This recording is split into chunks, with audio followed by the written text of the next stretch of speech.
जय श्री राम दोस्तों, आज हम आपको लेकर आए हैं मुक्तेश्वर धाम यानी कि मुक्ति का धाम।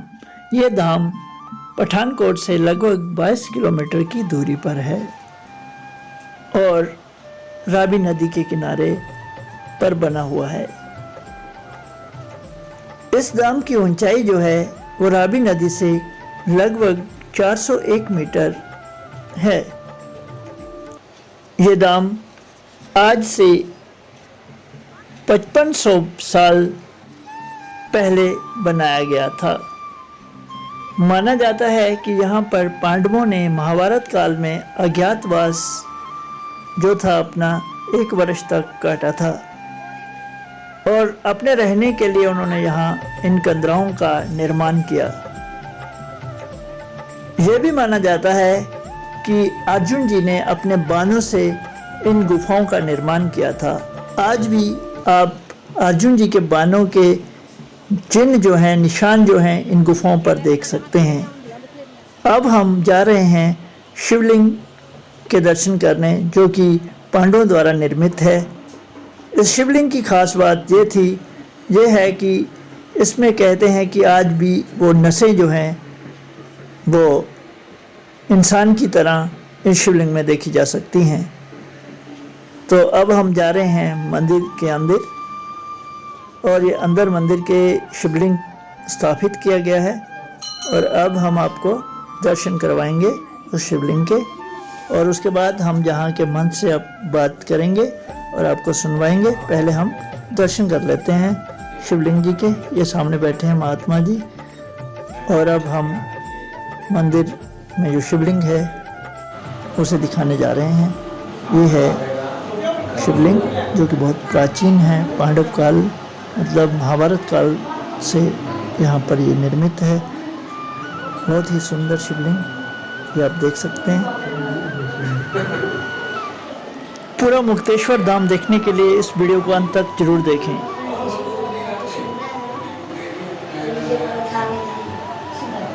ठीक है।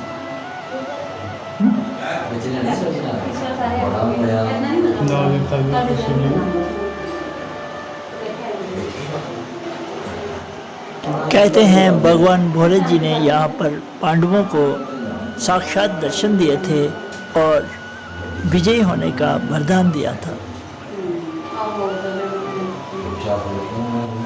इस धाम की जानकारी लेने के लिए हम बात करेंगे यहाँ के महंत यानी यहाँ के पुजारी महात्मा जी से और वही बताएंगे इस धाम की पूरी कहानी।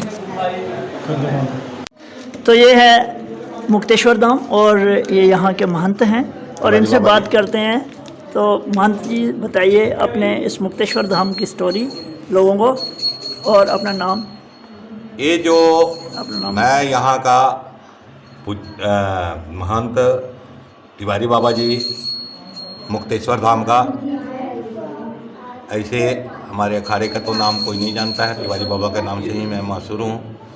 और मेरा नाम जो है वो असली नाम तो कोई नहीं जानता है, इसलिए तिवारी बाबा के नाम से ही सारे लोग जानते हैं। तो असली नाम मैं यहाँ का महंत, असली नाम वो बाद में बताएंगे। महंत तिवारी बाबा जी इस मंदिर के स्टोरी के बारे में बता रहे हैं कि ये मुक्तेश्वर धाम ये 5500 वर्ष पुरानी है।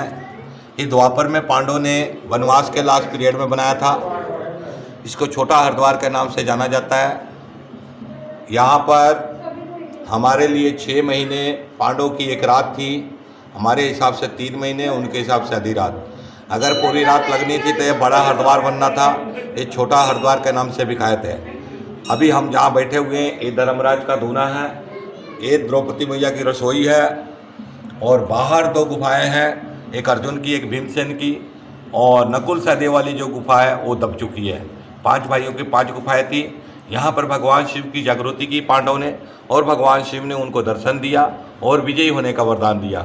इसका नाम मुक्तेश्वर धाम है, मुक्ति का द्वार। यहाँ के नहान से, यहाँ के दर्शन से हर एक पाप से मुक्ति मिलता है। यहाँ पर पांडवों ने भगवान शिव की जागृति की, भगवान शिव ने उनको दर्शन दिया और विजयी होने का, युद्ध में विजयी होने का वरदान दिया।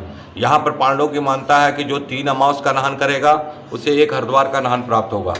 यहाँ अस्थियाँ भी छोड़ते हैं, पिंडदान भी करते हैं, पितरदान भी करते हैं। फरवरी, मार्च, अप्रैल में बहुत बड़ा धूमधाम से मेला लगता है और लोग मेले में आके भगवान शिव का आशीर्वाद लेते हैं। यहाँ पर हमारे पास रहने के लिए भी सुविधा है, खाने के लिए रहने के लिए भी सुविधा है। और हमारा सवेरे भंडारा जो शुरू होता है वो सवेरे 10 बजे शुरू होता है और रात के 12 बजे तक हमारा भंडारा चलता है। रोज चलता है? हाँ जी, हाँ जी। ये भोले बाबा का भंडारा है। देखिए, भोले बाबा का कृपया से ही चला हुआ है। या लाख हो या 2 लाख हो दुनिया, भंडारा रुकता नहीं है, चला ही रहता है। तो अब कब से यहाँ पर? मेरे को तो कोई 25, 26, 27 साल हो गया। 27 साल यहाँ रहते हुए? हाँ जी, हाँ जी। मैंने पैदा नहीं हुआ, लेकिन हमारा जो बचपना शुरू हुआ यहीं से शुरू हुआ है। जी गुरु जी। और ये थे मुक्तेश्वर धाम के पहले हमारे गुरु महाराज के बैठते थे यहाँ। आज तो ये कमेटी के अंदर है। पहले उनके अंदर ये 12 साल मंदिर था, बाद में वो छोड़ के चले गए थे। ठीक है, ऊपर हमारा मेन रोड में भी मंदिर है। और ये थे महंत जो कि मुक्तेश्वर धाम के हैं। और ये पीछे आपको रसोई दिख रही होगी, ये द्रौपदी माता की रसोई, ये धर्मराज का दूना। ये धर्मराज जी का दूना है। और यहाँ से आपको हम दिखाएंगे अभी। ये द्रौपदी मैया की रसोई है। यहाँ पर पांडु किसी ज़माने में आए थे और उन्होंने महाभारत काल में यहाँ अपना जीवन व्यतीत किया थोड़े दिन के लिए। और यहाँ माता द्रौपदी खाना बनाती थी। ये है किचन उनकी। ये नीचे रावी नदी और इसके किनारे सामने जम्मू कश्मीर का इलाका। इसी नदी में स्नान किया जाता है और पितरों को पिंड दान किए जाते हैं। ये वही नदी है।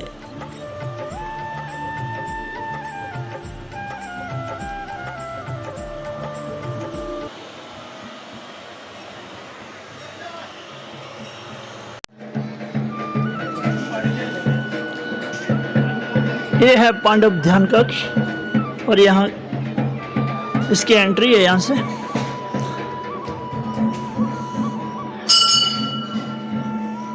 ये देखिए कितना खूबसूरत बनाया हुआ है इन्होंने। ये सारा कार्य जो हाथों से किया गया है।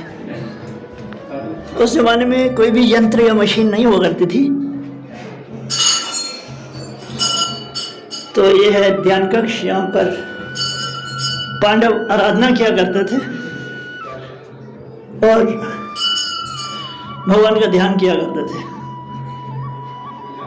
ये अभी आपने देखा ध्यान कक्ष।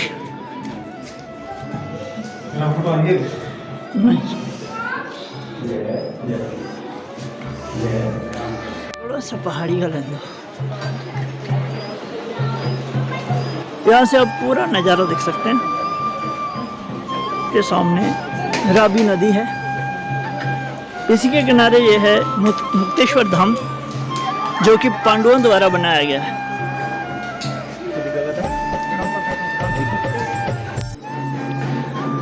ये है पांडवों द्वारा बनाया गया उपासना कक्ष। यहाँ पर भोलेनाथ की उपासना की जाती थी पांडवों के द्वारा महाभारत काल में। ये आप देख सकते हैं। यहाँ पर शिवलिंग भी स्थापित है।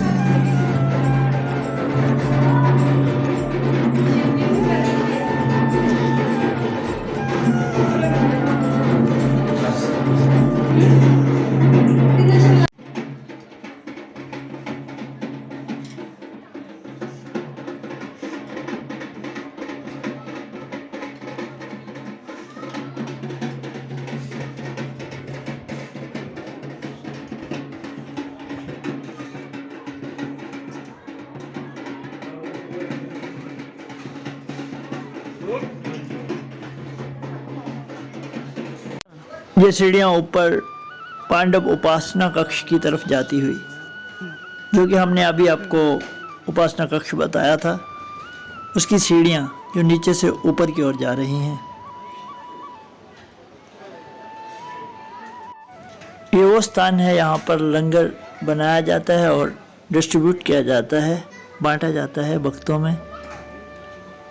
और ये जो लंगर है सुबह 10 बजे से रात के 12 बजे तक चलता है, जैसा कि महंत जी ने आपको बताया अभी। ये वो स्थान है यहाँ पर पिंड दान किए जाते हैं। ये भी इस मुक्तेश्वर धाम में ही है ये स्थान, जो कि पांडवों द्वारा निर्मित है। एक गंगा मैया की धारा जो है इस रावी नदी में भी है, इसलिए इसे छोटा हरिद्वार भी कहा जाता है। ये है मंदिर की सीढ़ियाँ, जो कि हम वापस जा रहे हैं अब। इन सीढ़ियों की जो गिनती है वो हम करेंगे और आपको ऊपर जाकर बताएंगे कि ये कितनी सीढ़ियाँ हैं। तो बहुत सी सीढ़ियाँ हैं। ये देखिए 101 सीढ़ियाँ हम चढ़ चुके हैं और बहुत सी सीढ़ियाँ ऊपर जाके आपको बताएंगे कितनी है। इस धाम में लगभग 270 सीढ़ियाँ हैं, जिनको चढ़कर अब हम वापस ऊपर सड़क में आ चुके हैं। लो भाई। तो दोस्तों, ऐसे ही सुंदर स्थान देखने के लिए सब्सक्राइब करें हमारे चैनल को और देखते रहें मल्टी ब्लॉग्स वाई इंडियन। हम आपको इसी प्रकार सुंदर सुंदर स्थानों पर लेकर जाएंगे। धन्यवाद दोस्तों।